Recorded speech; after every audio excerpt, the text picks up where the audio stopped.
So now you're going to Houston. You're a world champion in ribs. You won the rib competition last year or year before last? 23. 23. Yeah. Okay. And what flavor profile do they like down there, Chris? Is it more of a sweeter rib down there?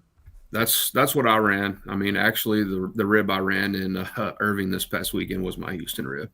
And what was that recipe? Hold Yeah. on one second. I I need a yeah.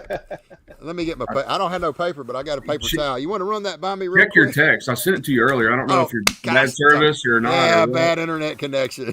So anyway, well, I tell you what, it was a good rib apparently because you got first with it. So yeah, I mean, it would probably have to feel pretty good leaving there, going down to that cook off after two good calls, and I'm sure you're going to probably run something pretty similar down there as well. So Yeah, we'll run something pretty close to that for yeah, sure. yeah. Does the flavor profile? Do you kind of cook this what you do up here? Kind of the same down there. You kind of run that Yeah, same flavor profile. I don't change anything. Don't change it. No. What about you, Aaron? I mean, you cook everywhere in Texas. I mean, you're in freaking West Texas. You're in stinking Rio. You're in Houston area. Sometime you're up here. Do you change things around just a little bit? Because I would have to think stuff in West Texas or the Rio is probably a little bit different than what we have up here in East Texas and stuff. Because everything's a little bit more And savory, it's sweeter. combining. I'll be honest with you. The last 3 or 4 years, I'd say 3 years. I'd say probably 3 years. I think the flavor profiles have kind of become pretty similar across the state. Okay. You're still going to have your small towns that that really just don't like pepper, or that really just don't like any kind of heat source. They might want it sweet, but you're going to have some that just. I mean, it is going to change a little bit, but I think I want to say, if I said 70% of the state, I think it's pretty close to being along that same line. There's that 30% you just don't know it's out there, and that's what kind of sucks because every weekend different zip code in a different part of the state, so it's hard to dial in on it. You just run the same thing and hope that it's going to kind of hit. Like Mhm. probably the last 3 months, I've been doing a different rib injection, and I said let's try something new. It's wintertime. It's the first year, so I'd say probably end of December, then January.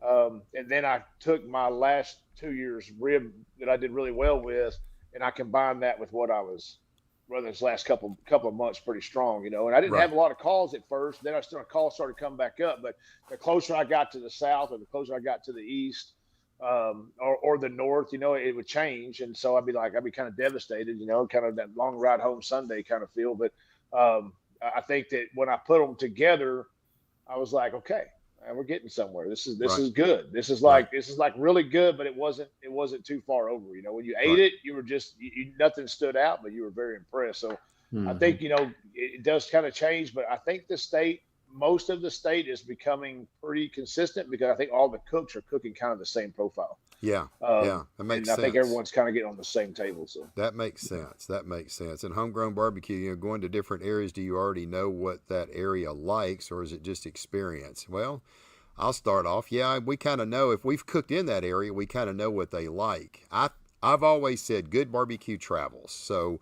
if I'm cooking in South Louisiana, I cook the same exact stuff there as when I went to Henrietta, Texas for that outlaw cook-off they had up there. It was the last one of the bounty hunt, and Justin was like, man, you need to go. You need to stay in this deal. And everybody was screaming at me to go, and I was like, man, I ain't never cooked up that far, but, I just did the same thing. And, man, I got reserve grand champion up there, and I reserved down there in Bow Bridge. So I've always said good barbecue will travel. And, then we went down to West Texas. I had a first in chicken, a first in brisket down there. So I always try to, when you find something that works, it's just little subtle changes. You don't have to make such big changes to, I've got to throw everything away and just start all over, Yeah. and because I think then, man, you can get, and Chris, you kind of said something just a second ago that kind of, you can start getting so far off of what you did that you'll never get it. You won't know what the heck do you do. Yeah. And I think that's the biggest thing is, man, you can get so far out in left field that if you're not taking good notes to know what you did to get back on track, like what the heck am I doing here, I right? agree. Don't you agree, guys? I do. Yep.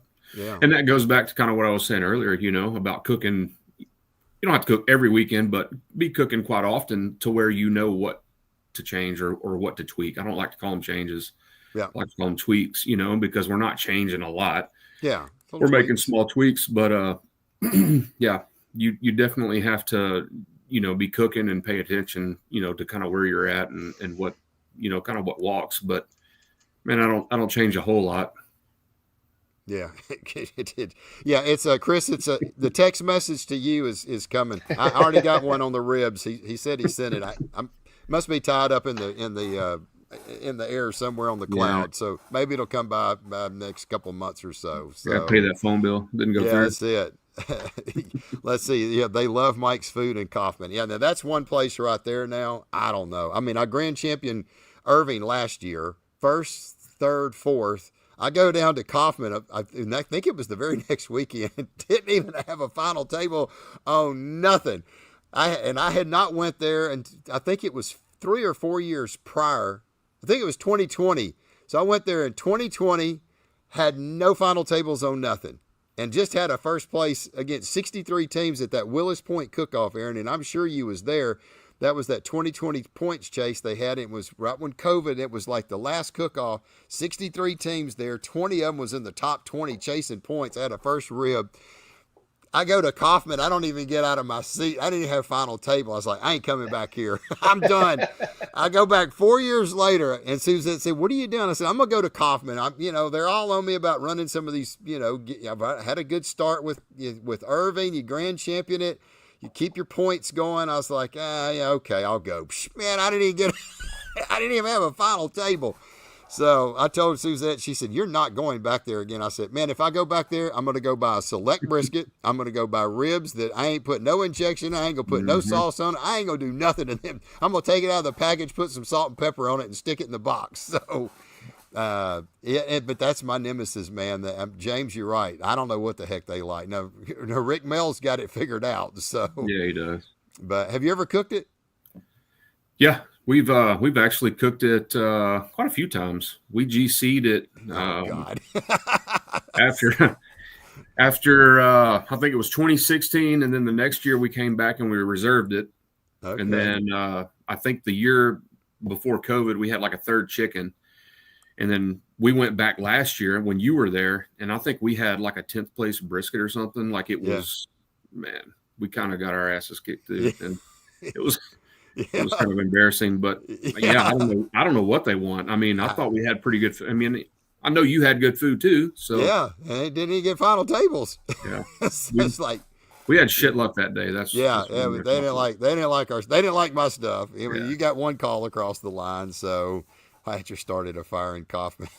So, oh gosh, but yeah, I don't know. I mean, it's just the little things that you got to kind of figure out. And you brought up something, and I will tell this to anybody that's listening. Man, we really appreciate. We got a lot of comments coming in tonight. I think the more that you cook consistently or out there cooking a lot, it does help you get better. You start to learn the flavor profiles a little bit quicker of what. You know what good barbecue is. You know you're consistent, and then all of a sudden, if you're down somewhere, you got to make that little change. And I think the more that you get out, the more that you cook, I think it helps you catch those trends a little bit faster. I know it was for me in 23. My brisket, man, all in 22 was pretty much top 5. First 2 cook-offs right off the get-go at the beginning of the year. 10th place brisket, 9th place brisket. And I was like, oh, whoa, what's happened here? And I was like, man, something's changed, and man, I made one change on the brisket. I was like, okay, I'm gonna make a change here and just see if this is gonna work. Man, I went to the next competition, got a 2nd place brisket, and went to the next competition, got a 1st place brisket, and I ran that for the entire year, and it worked all of 23, and then I went into 24.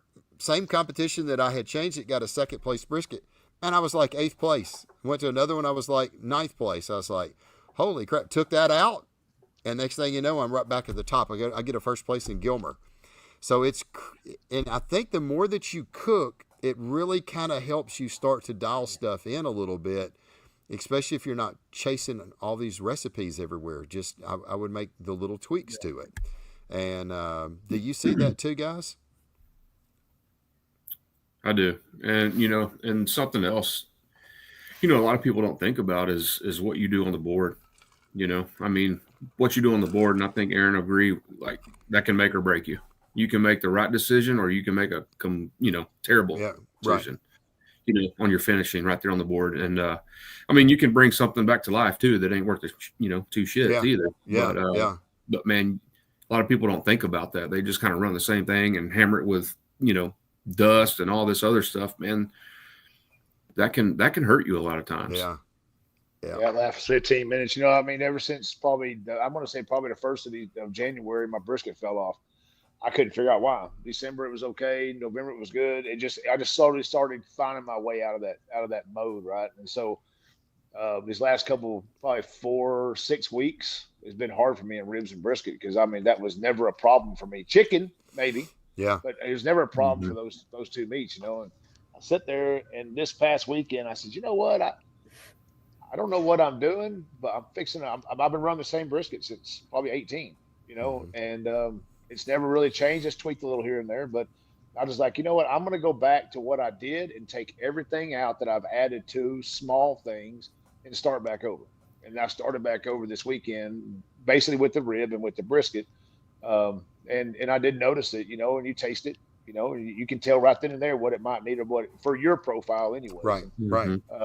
And so you kind of make that run, but it's, you will find yourself adding a teaspoon or a tablespoon or, a small shake or, an extra rub or something. And sometimes it's not what it needed. It was just fine the way you had it before you went jacking with it. And that last 15 minutes trying to make a first place brisket will kill you. Yeah. Because, even though everybody wants first place, it's not what you're going for. You're just going for that consistent, middle of the road score. So you can try to get there on that podium. But you do find yourself adding more and more and more every time you go somewhere because somebody told you something. You change your sauce or you change this or you change the finishing dust or you add something to the brisket. I mean, the things I hear is outrageously, I don't know, like I'm scared to try some of these things because it works for them, but does it work for them outside of that 100-mile radius? So right. Anyways, but yeah, you definitely hurt yourself that last 15 minutes before you box it.